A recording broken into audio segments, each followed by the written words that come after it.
Have you ever felt that sinking feeling when you realize something is terribly wrong?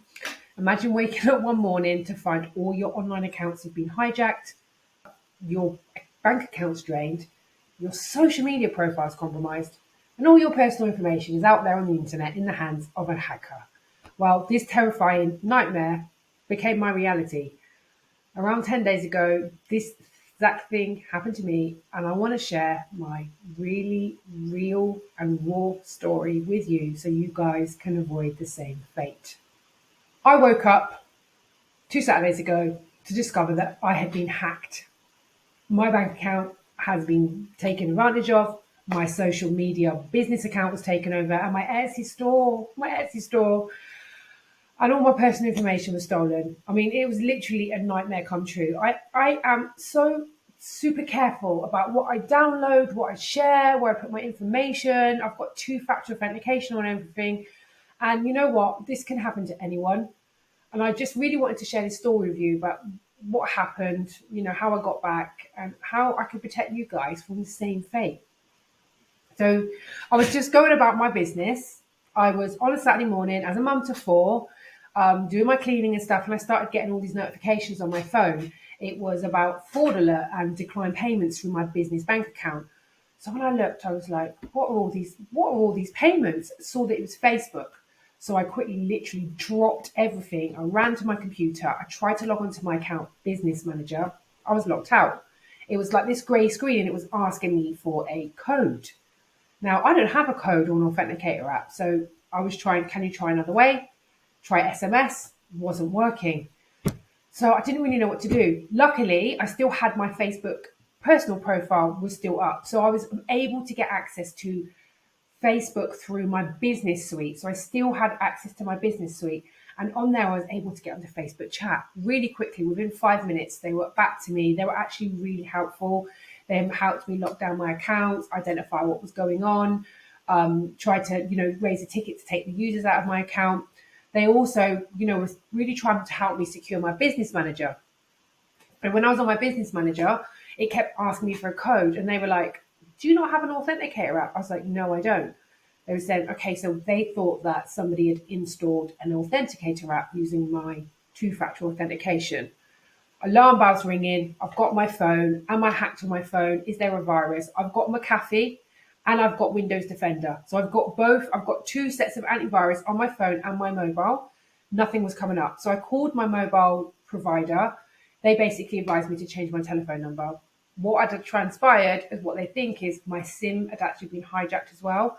So I didn't even know about this, apparently, hackers can take hold of your SIM number. They can set up two-factor authentication. They can get hold of your two-factor authentication codes, all sorts. Now, I never had any notifications of any new codes or any new passwords or anything. So I think they may have been able to access my Gmail accounts or something somehow and gone through them and found something. I still don't know how they've done it. It could have been a session hijack. Again, this is where people hijack on the back of your cookies. I've been learning about this so much. If this sounds really technical to you, don't worry. It sounds technical to everyone and to me included.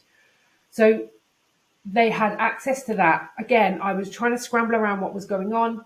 I started getting texts from my personal bank account that the Facebook ads payments have been declined.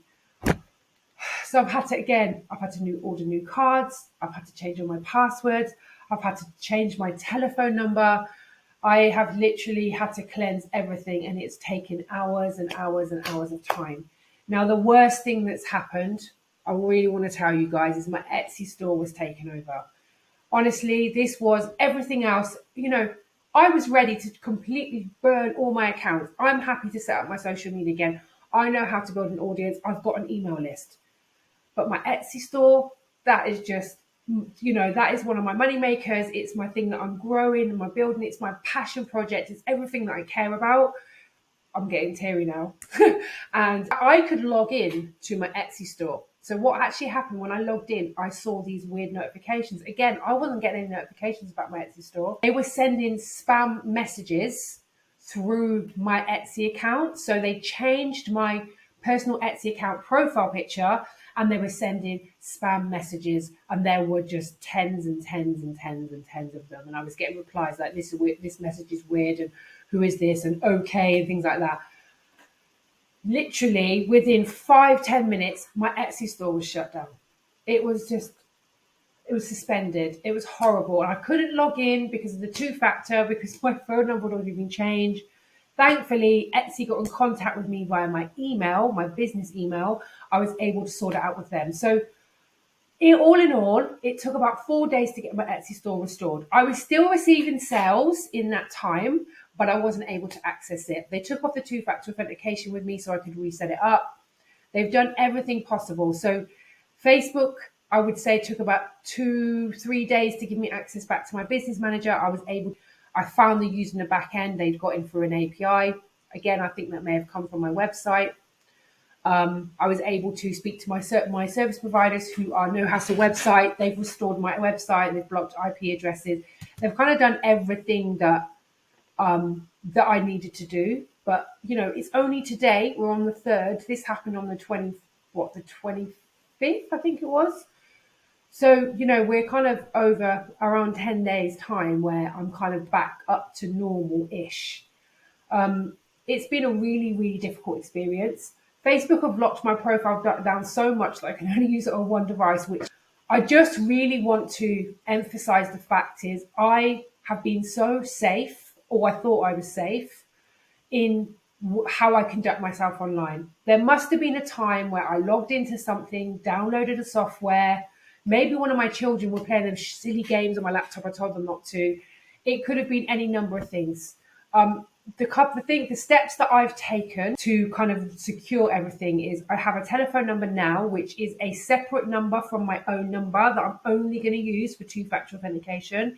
It's not going to be published anywhere. I've got an authenticator app now, so all of my passwords and things like that are going to be going into the authenticator app. Now, again, authenticator apps can be hacked. They can be hacked. So I've also got you have to be super careful what you do with your passwords. I've also got this little book here and my matcha bed saw, and it's got all of my passwords in it. I'm not saving them anywhere online. I'm just, it can happen to anyone, guys. It can happen to anybody. And the hackers work so fast these days. They work faster than industry. And we really have to keep on our toes in the way that we are online. Like, I'm super careful. I'm even super nervous about downloading anything on my phone. Sometimes we see things like, I think it may have been a video app that I've maybe used, or something somewhere has been compromised. Now, there have been a lot of very, very popular, very not popular, very renowned hacks in the last couple of weeks. Ticketmaster was hacked, Santander was hacked. I actually spoken to a cybersecurity expert. I'll put her details down inside the description. She really helped me, and she told me that the ex-CEO of Twitter was also hacked in the same way I was. So it can happen to anyone. We just got to be super careful. So don't use the same password everywhere. Try and keep a separate phone. I know that that's not accessible to everybody, but try not to put your phone number online. I mean, a lot of us are service providers and we do have our number online, but most of you guys are digital product sellers, so you won't be online. Just be careful where you're inputting your phone. Like, if you opt in for a freebie and it asks for your phone number, I'm just going to keep putting something fake in there. Sorry, guys, if you use phone numbers on your opt-ins. And just try and keep one step ahead. I'm going to start changing my passwords every week now.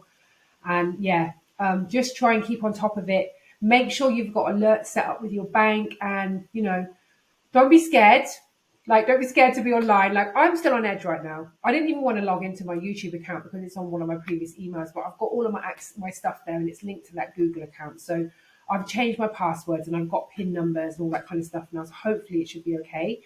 But I just really wanted to share this with you guys, just to kind of don't be too complacent online, and just be super careful with where you keep your passwords, where you give your phone number out, and get a authenticator app. So I think there are things like LastPass, Google Authenticator, Microsoft Defender have an authenticator as well. It's just an extra added layer of security. The security expert I spoke to, she said that it's like an onion, and you have, like, security, you have to have layers in the onion to get out. But yeah, I'm sorry if I was getting a bit teary earlier. I just really wanted to kind of share this story with you guys. It's still really raw, and I kind of even still feel a bit panicky talking about it right now, because It could have jeopardized my freelance role. It could have jeopardized, I could have completely been shut down.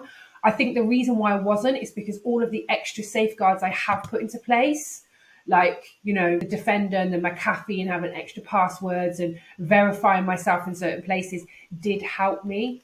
It has helped me restore myself. I mean, it could have been a lot worse. Like I said, it was, my Etsy store was the main thing that I was really worried about. And Etsy was very hard. I was able to get back in. So yeah, I just really wanted to share this story with you today. I hope you liked it. If you're still listening to this now, please do sign up to my new newsletter. I've started a newsletter off the back of this. So when I was offline, I was able to kind of really have a look again at what I want to do with my business consulting strategy and help you guys more with digital products. And I've set up a newsletter, which is the Digital Products Insider.